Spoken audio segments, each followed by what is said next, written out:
Hello and welcome. I'm your host, Elizibar, and I saw this get retweeted or something earlier from Rags here, and I was like, huh, he's making an interesting point. So I clicked in here. You know what? I think I get what he's saying. Like, I think I agree with it because I've seen a lot of this. Um, this all comes out of this tweet, and I saw this too. But this is what I want to kind of focus on here, the bits about culture and drama. And I especially like the example he's given here. Take TV shows, even real estate ones. So I've watched, I think the show's called Hawaii Life. So when I was a kid, I spent a lot of time living in Hawaii. I kind of grew up there. I was poor and I lived in Hawaii. That is not a great combo. But it's okay. Just got to get used to the giant centipedes and cockroaches and giant every other kind of bug you can think of, including mosquitoes. Less about the real estate and more about the drama. And he's right. In that show, in Hawaii Life, there'll be somebody, they're like, oh yeah, I got a job in Honolulu and I'm making this much money and I need to get a house.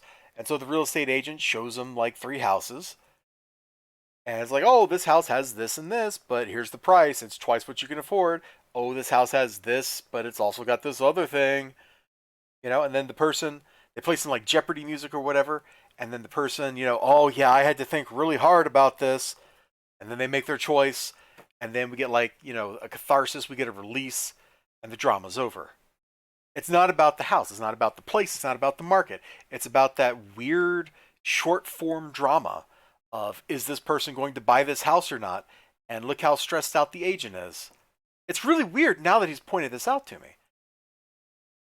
And then the next point, I pity up and coming creators trying to seek community. You know what? I got an example of one of those up and coming creators who was trying to seek community over here in this other Twitter thread. First major flack I got was from a Facebook writers group I joined. Thought it'd be great to share there and make connections, but it didn't work out.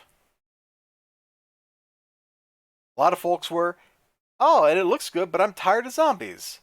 And then there's just other drama, one thing after another.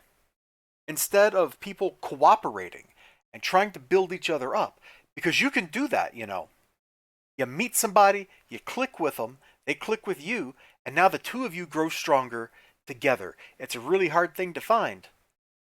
The first step to finding that is to stop tearing other people down. The market for comic books is not a zero-sum game. If it was, you would probably only have like two companies. But instead, there are dozens of companies. There's three big publishers, DC, Marvel, and Image for independent books.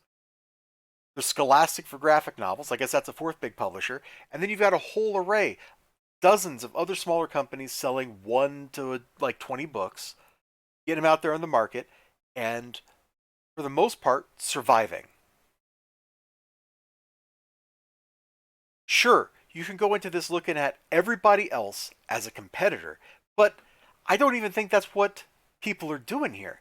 It feels more like from the stuff I've witnessed because I've been hanging around doing this kind of thing since I guess early 2018. I would have to go look and see when I did that Alterna unboxing video where I got like my shipment of everything Alterna and opened it up and was like slapping books down on the floor and recording them really badly. It was a terrible video. But you know what? It opened doors for me because Peter Simeti saw it, and I think he either commented or retweeted it or something, and things like that. And it kind of opened up the path for me to communicate with people. That's an example of building each other up. You know what's an example of tearing each other down? Oh, look at this guy. He's selling stickers. I give them away. Yeah, I just brought up Stickergate. I probably shouldn't have. That drama is dumb. That was one of the dumbest things we've ever done. One of the dumbest things I've ever been involved in. But it's the first example of something where it's confrontational. There was no reason for that. The products don't really compete with each other. There's no reason people can't get along. Like, there was no fundamental conflict there. This wasn't a case of, oh yeah, I have 40% of the market, you have 45% of the market, and we're locked in like a death match against each other. No, it's just two little independent creators who suddenly started fighting with each other, essentially for no reason. And that's not productive for anybody. I mean, we can kind of sit back and laugh about that particular event because it was so stupid. And I don't think it did lasting damage to anybody, thank goodness. I'm glad everybody was able to recover from those events, get back on the grind, get back to being productive, get back to producing books. But it didn't have to go down at all. And it sure didn't have to go down in the way it did. It could have been a lot worse, I guess is what I'm trying to say with that particular comment. Because there are people who get involved in this stuff and it ends up consuming them. There are people who get involved in this stuff and it drives them out what they wanted to do. They wanted to make books. They got into too many fights with people, ruined their reputation, or nobody wants to work with them anymore, and nobody wants to back them, and suddenly they're out. That kind of hostile whatever is not healthy for anybody. It's not healthy for the creators, it's not healthy for the fans, it's not healthy for the customers, it's not healthy for companies trying to get into this space. Like we talked about this Wagga Comics dude over here. I think it's a he is in like one of the toughest businesses I can imagine. He is taking Western comics and translating them for Japan. And that cannot be a big business. I can imagine there's a whole lot of hustle in there. And look at this. As I said before, I stepped away from the US indie scene. I'll only work with indie publishers going forward. I.e., he's tried to work with independent creators. See this page over here. And he's gotten a lot of drama. It was not workable for him. And that's terrible. He's in a business where he doesn't need to be distracted by that kind of stuff. He just wants to go take your book, translate it, publish it. Other people, like who we're looking at here, just want to make their book and publish it and sell you stuff. And it's not a zero-sum game. If you're the two big giants in the market, okay, maybe you can consider it a zero-sum game because you got to get one up on the competition. But at the smaller end, there's plenty of room for everybody to grow. There's plenty of room for everybody to prosper. There's plenty of money to go around. Even when financial times are rough, people can find, $10 to go get a luxury good that they believe in. Otherwise, Godiva chocolate would have went out of business a long time ago. Believe me, dude. Like when I was a kid, we'd go to like the Liberty House in Pearl Ridge Mall up on the third floor in the corner nook. And that was a really cool store, by the way. It had this big open atrium in the middle that the escalators went through. It was gorgeous and open air and beautiful and wonderful. Also out of my price range. But up on the third floor, they had that Godiva nook, and we went to Pearl Ridge. That was the one thing we got. Like, whether we bought anything else at the rest of the mall, we'd go up there and we'd buy like one Godiva truffle for $1. And this was like $1990. Like, this isn't like modern dollars where that same truffle probably was like $50 or something. This was like 1990 bucks. $1 was a lot back then. People can find that kind of stuff to give themselves a luxury good that they want. And if we all work together, if we cooperate together, and you're going to be like, you're a hypocrite, and you're probably right. I am hypocritical about some things. I'm not always the, hey, let's cooperate person, but I should be. We can all cooperate and make cool stuff. We can talk to people about cool stuff.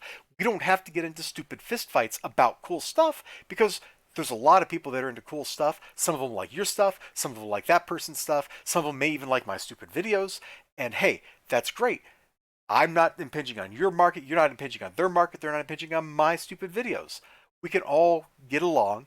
We can all work together and grow the pie. Like, that should be the ultimate goal, because when you grow the pie, there's more money for everybody, and we don't have to fight. When I was in academics, people, well, it wasn't literal knife fights, but it was metaphorical knife fights over very small potatoes, like small change kind of stuff. And that's kind of where I see independent comics, is you've got all these people, they're fighting over these little tiny piles of money, a few $100, a couple $1,000, and they are rhetorically knife fighting each other. They're shanking each other. They're punching and brawling. They're scrapping it out over what's not actually a lot of money. And I think there's a better way. I think somehow if we could stop fighting for a little while and start cooperating, we could maybe see more books get funded, more people able to make the dream come true for themselves and for others. But how do we get there?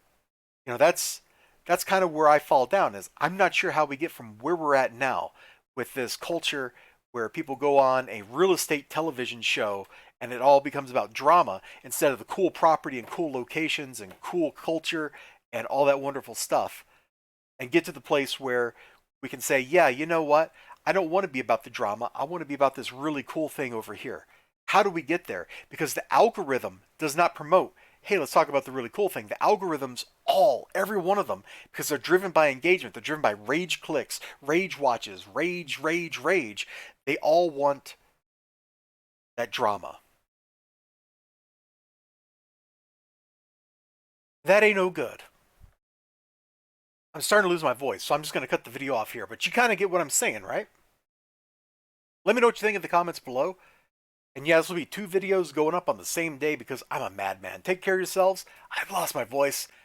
And remember to like, comment, subscribe. Bye-bye.